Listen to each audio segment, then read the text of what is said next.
Hi guys, Irina here and welcome back to my channel where I review everything tech. In today's video, let's talk about the iPhone 13. It's been practically a year since this phone was released. Honestly, I don't know about you guys, but for me, this year just flew by. It feels like the launch of this iPhone was like 5 months ago, and now the iPhone 14 lineup is already here. So without further ado, let's dive into this review.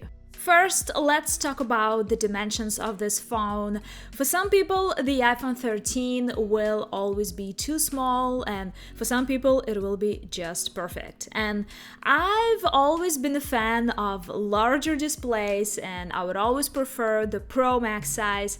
But this iPhone 13 actually made me want to switch this year from my 13 Pro Max to the smaller 14 Pro, because honestly, I'm sick of constantly dragging a brick in my bag, and I just started appreciating the iPhone 13 for its more compact size. And I know that for many of you guys, the size of this phone has been raising some doubts. So if you're thinking about getting the iPhone 13 but not sure about the size of this phone, if you're thinking the display could be too small for you, I would definitely recommend you stop by the Apple Store or any other store that sells iPhones in your country and play with this phone before you actually buy it. Because it's really hard to make up your mind until you actually hold this phone in your hand and try using it.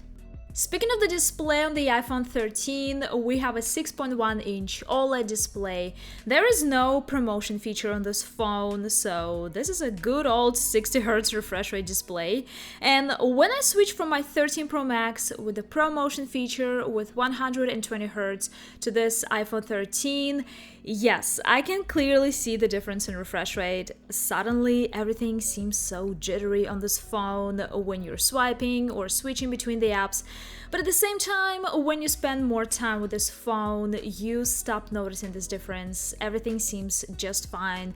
You get used to the refresh rate on your phone very quickly, so trust me, it's not an issue. When it comes to brightness, the iPhone 13 is noticeably brighter than its predecessor, the iPhone 12, and comparing this phone to the 13 Pro Max, I must say these phones are very close to each other in terms of brightness.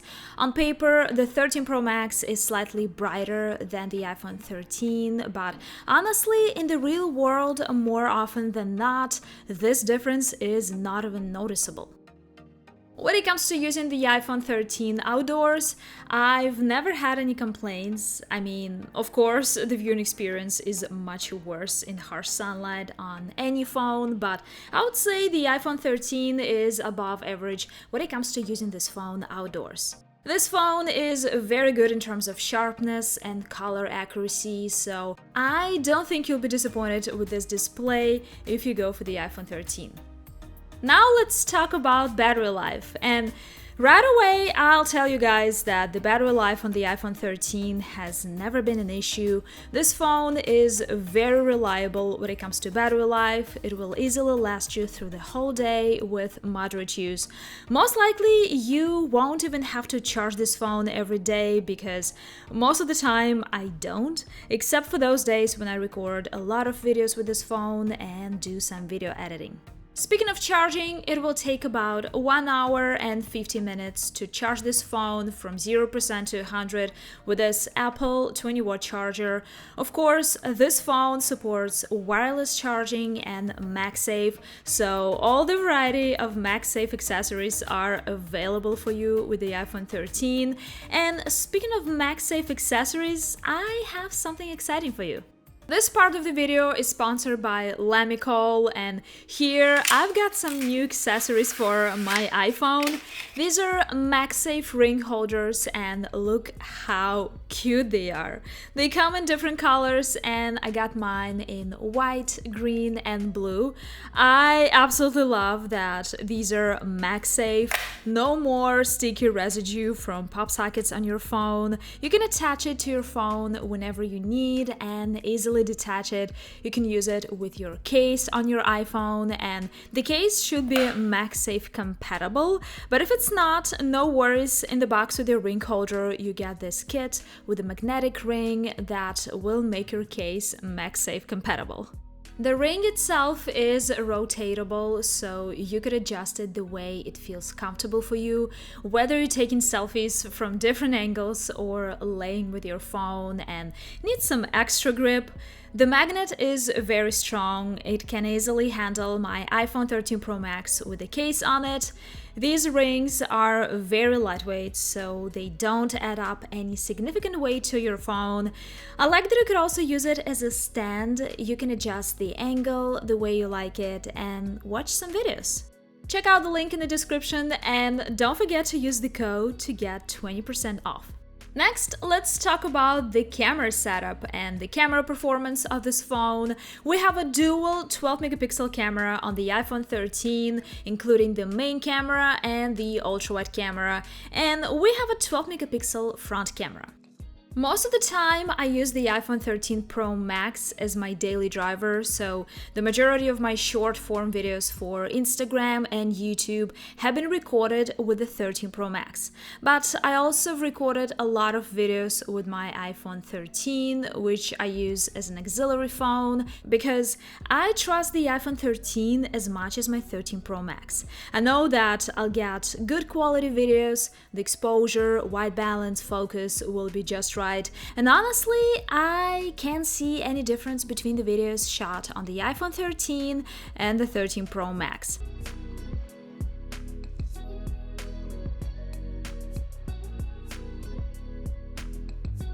Same thing when it comes to taking photos, there is no dramatic difference.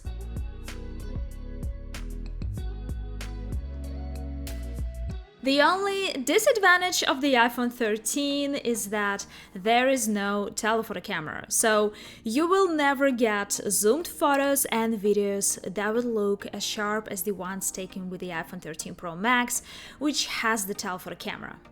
A few photo and video samples shot with the iPhone 13 for you guys.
If you want to see how the iPhone 13 compares to its predecessors, I have a very comprehensive camera comparison video on my channel.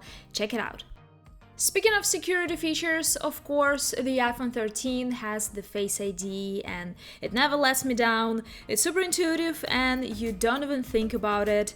There is a little exception. Sometimes the Face ID on this phone doesn't work properly when I wear a mask, but the same thing sometimes happens on my 13 Pro Max as well. So this is a software issue that could be fixed, and I don't really have to wear a mask that often these days, so for me this is not an issue. Speaking of the overall performance, the iPhone 13 runs on the A15 chip, and this particular unit has 128 gigabytes of storage. I think it's needless to say that 1 year later, this phone doesn't feel any slower. It feels as snappy and fast as on its first day of use, and of course, it's capable of running demanding games. Also, I do a lot of video editing on this phone, and so far, it's been seamless. With the release of the new iPhone 14, the starting price for the iPhone 13 now is $699 in the US. So if this phone has been on your wish list or you just feel that it's time for you to upgrade, now the iPhone 13 has become more affordable. I'm really curious to know if you're gonna upgrade to the iPhone 13 this year, or maybe you wanna skip this model and get your hands straight on the iPhone 14 or 14 Plus. Let me know in the comments. Thank you so much for watching. Follow me on Instagram and TikTok. That's all for this video, guys. See you in the next one.